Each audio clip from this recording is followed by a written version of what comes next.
Très chers téléspectateurs, les amis de Monka Télévision, nous sommes très ravis de vous découvrir encore aujourd'hui devant votre petit écran grâce à notre caméraman et réalisateur Boss Timothée Dissas, que nous sommes dans votre maison. Dans Monka Télévision, tous avons des partenaires, entre autres Baninga Nabiso, Moko Yandeko Yabiso, Kalamo Miamite Guy, Azali conseiller Mnene Nakati à Monka Télévision, et puis secrétaire général, si je ne m'abuse pas, il y a UPC Union pour la protection des couples. A Otaki Kobungisa Molonga Ninae, Maman Victorine. Dès les maillots Moko, tu réserves qui pour Abino. Botala yango, sima tokozonga sima pour continuer ma solo na biso. Mais kasi on s'est rattrapé un peu plus vite, tout simplement parce que, indépendamment de notre bonne volonté, il fallait tenir promesse et salama depuis 19h, mais kasi indisponibilité, il y a M. l'abbé où il fallait à ça la missa, et ça dit qu'il faut connaître modification ou changement programme d'Abisso comme c'était prévu. Néanmoins, on va quand même continuer le reste de notre programme. Raison pour laquelle la télémie de Bozo, la vidéo pour couper ça un tout petit peu caneva, il y a programme, il y a pourquoi les lots. Donc, je prends la parole au nom de la famille Noti, Botolo, ainsi que la famille Mianissé. Donc, je représente toutes les trois familles pour vous communiquer les programmes de ce soir, ainsi que celui de demain, au niveau de la mort, et puis au cimetière, comme ça se fait à chaque fois. Voilà, le programme est perturbé, comme je le disais. Pour nous rattraper, nous allons faire ceci. Na kosenga na bandeko oyo baza na témoignage. Il y a Mouwei, il y a la défunte Victorine. Oyo azali na témoignage, akoki ko se rapprocher na ngai, na vandi liboso wana. Aye qu'on s'enregistrer. Après 15 minutes, nous commençons la série à témoignage.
Alors, ça y est, était Nanzela et Liwa, le Konabiso, Jean de Père Lingo, à l'Obélayo, ici à Osali.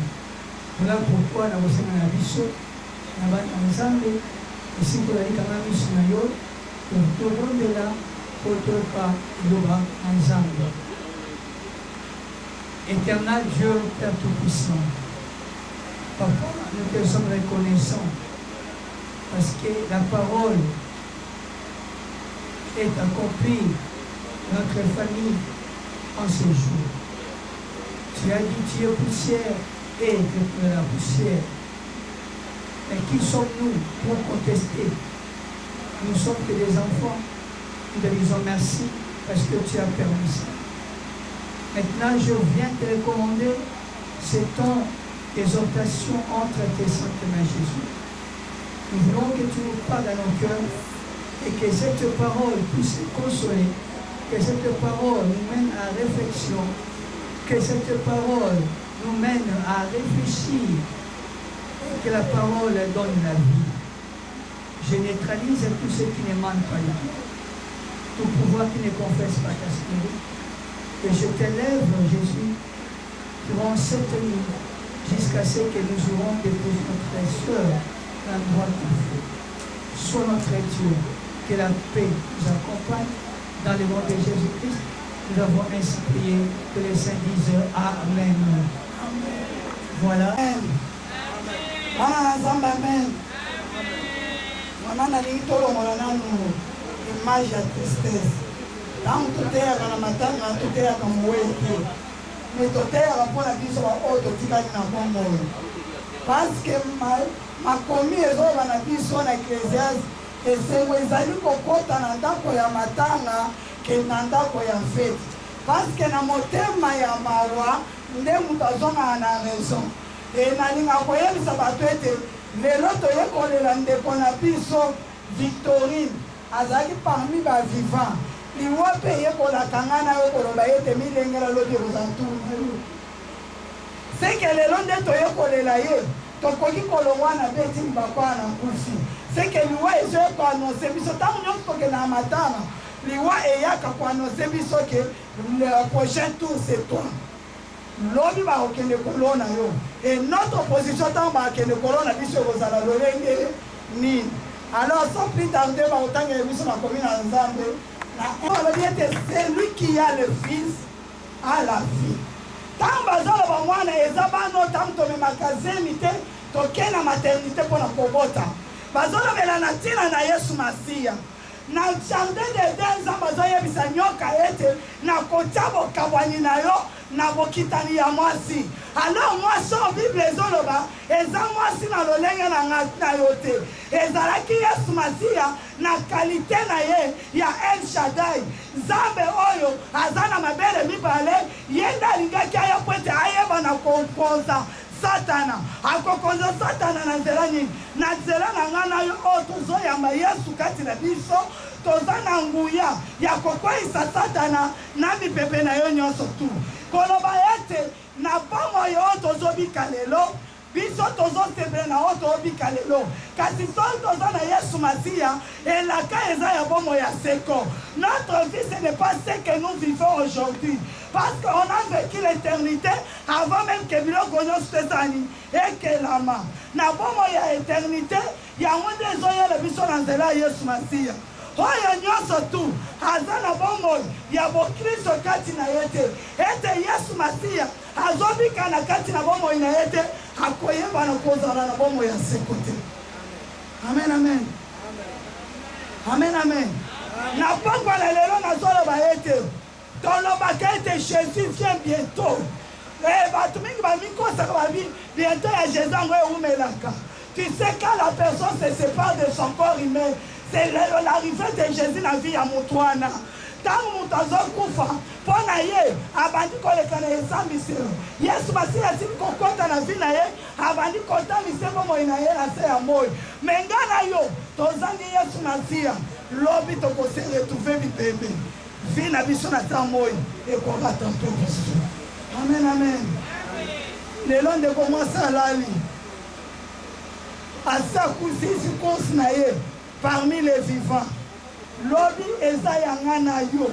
Webi tangu toke kunda ebembe, tolakisa neni, bokunda e awa.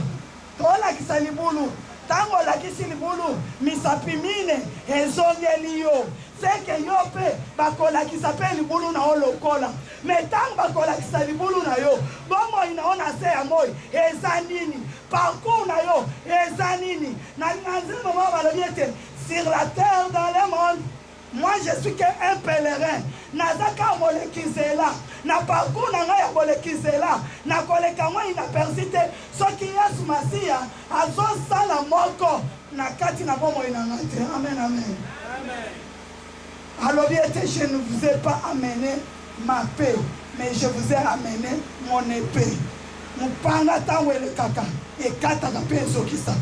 Soki ozokende liloba na Nzambe ekomi kokajole yo ezopakolo mafuta na maetamboleli na yo eza lisusu liloba na yawe Nzambe te liloba na yawe ozolinga na botolo nini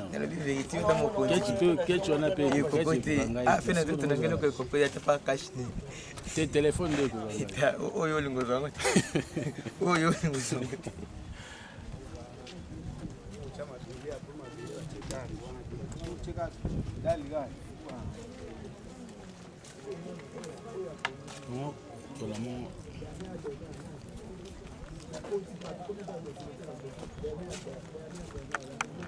et international.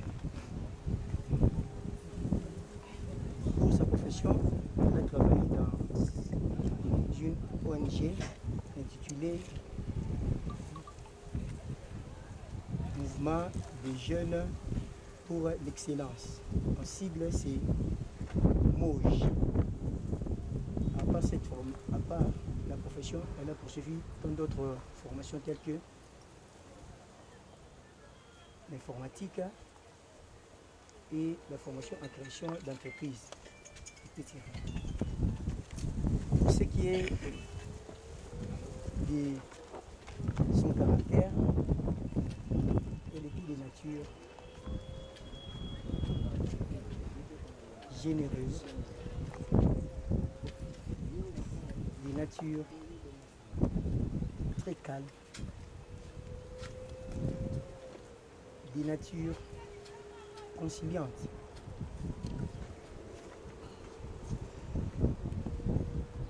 Et très souriante. À chaque fois qu'il y a un problème, elle souriait beaucoup et elle cessait de nous prodiguer des conseils. C'est elle qui était vraiment au milieu de la famille, comme étant l'église qui était au milieu du village.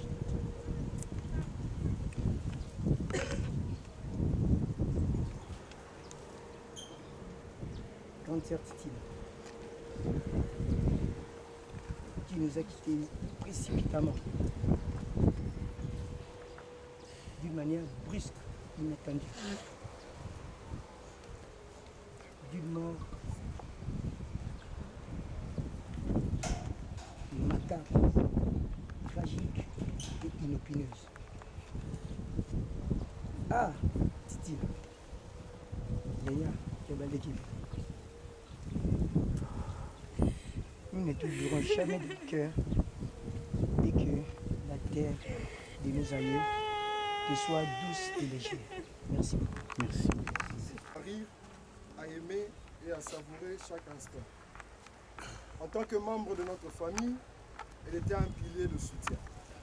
Elle était toujours là pour nous, prête à nous écouter, à nous conseiller et à nous encourager. Sa présence bienveillante nous manquera énormément, mais nous gardons à jamais le souvenir précieux des moments partagés avec elle.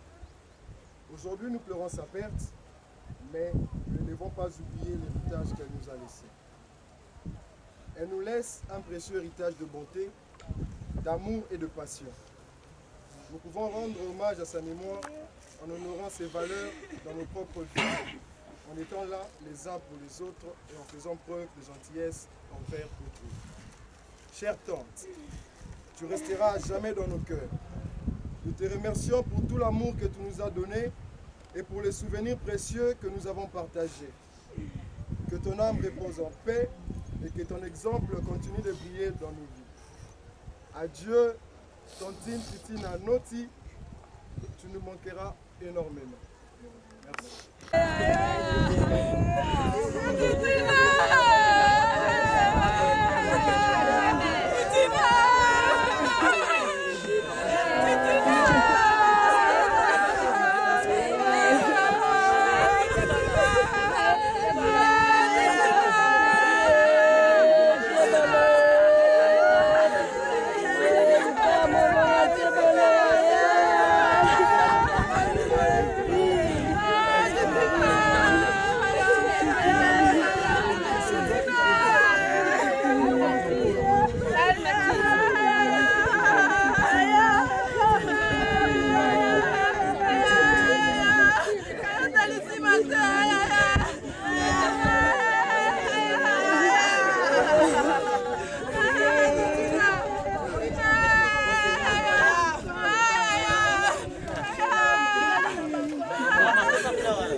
Ya molonga na ye oyo abandaki na ye lelo azokunda ye manso esalamaki deja na nzela priere na esika boye esengeli mpe aloba parce que ye nde azali oyo ameni biso na kati ya nzela oyo parce que eza douleur na biso soki eza ye fo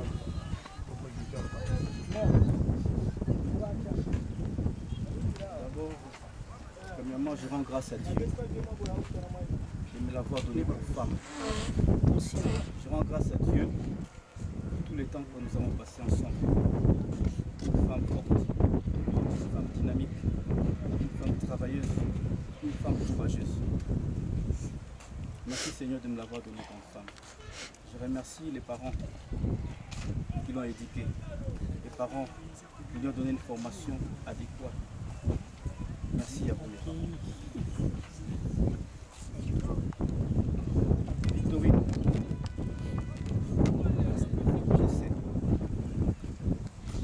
je sais que tu savais déjà, mais tu faisais semblant. Tu savais.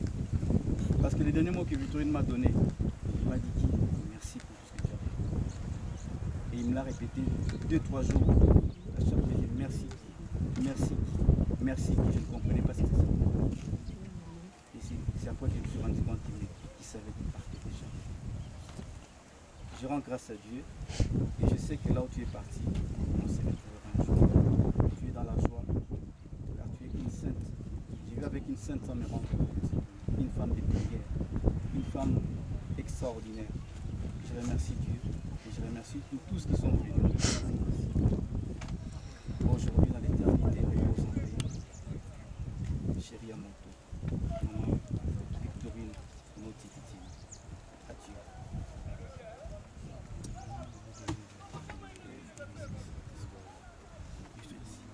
bandeko baza na bafleur bakoki kotia fleur na kibulu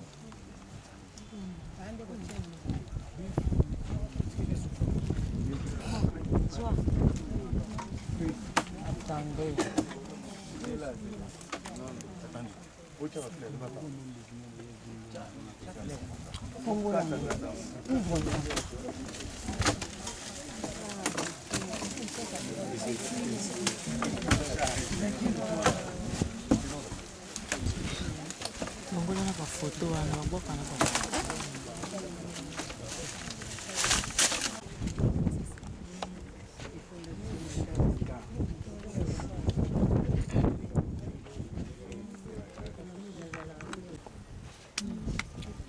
Kentien, Nzam, Makobi. Zou, Mo, Deniko, Mourambang.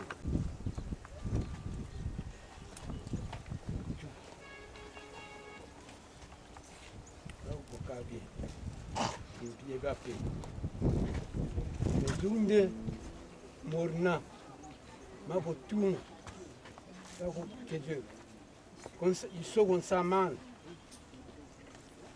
così va me ve so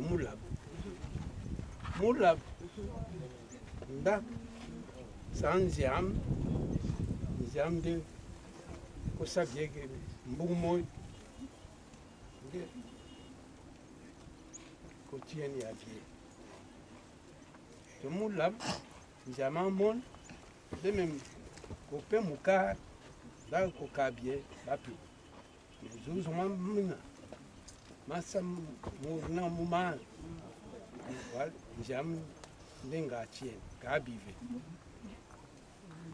non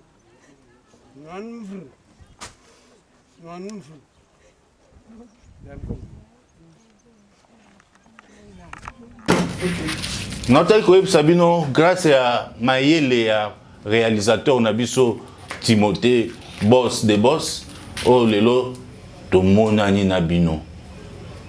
Tony Makoki à Kolanda Biso, tout ça vraiment Nako CP là. Quand même, tu Kolanda, comme on a négé Bakunda qui moko ya moi c'est de Konabiso, Muninga Nabiso. Mais tout ça, il y a qui biso to tikali. To protéger de ko biso atikali, azala souci makasité, souci que ozala mais aiba ke ezanzela ya biso nyonso. À la présentation, c'était Vini Wembo, muta musala na bino, o bino bo pesanga musala. Grâce à réalisateur nabiso producteur Timothée Boss, les boss, dit ça c'est oya yambi biso na beau cadre oyo. Ezali esika na ye to singa na bino ba to bozana besoin de sa photo bokine sous ville te biso ba to ba prota ba pompage wa ba kota ba zone tout ça to kati sa ville souté ozui moto na o kiti na pompage o sengi kaka non ba kitisa yo na mur ya Don Bosco en diagonale au mona maison moko ezawana. Comment on a ça? Maté, awa machine tout ezali. So disponibilité gozala, to laksabino pena ba machine ndenge ezali.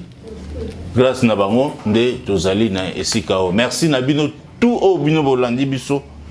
Grâce aussi à ba cameraman, ba sale de sorte que to zala bien pesi mbote dans Josué Mboma. Moi na Mayele, un grand technicien na esika otozali. Moi ka télévision obo tala réalisation dans un co-réalisateur. Merci na ena o nyonso asali pona élément oyo ezala ndenge boza komona ngo awa Christelle c'est Charlène Zola leki ya ba mapasa donc ce bomoni beauté oyo maquillage ezali yene mutu asali de sorte que bolulanga na bandako na bino tozali na ndeko ya biso Rodredi Bakulu est tellement à monter les mains grâce na ende grâce à l'équipe onde bomona oyo toi qui est pas na bino. Je salue tout le monde qui nous suit na pesi bandeko ya UPC Mbote, Clément Wimbo, merci. Je sais que Kalami était Toko Yambayo Peawa, Oyako Solola, Nabiso. Au micro, c'était votre serviteur Vini Wimbo. Merci de nous avoir suivis. Au revoir.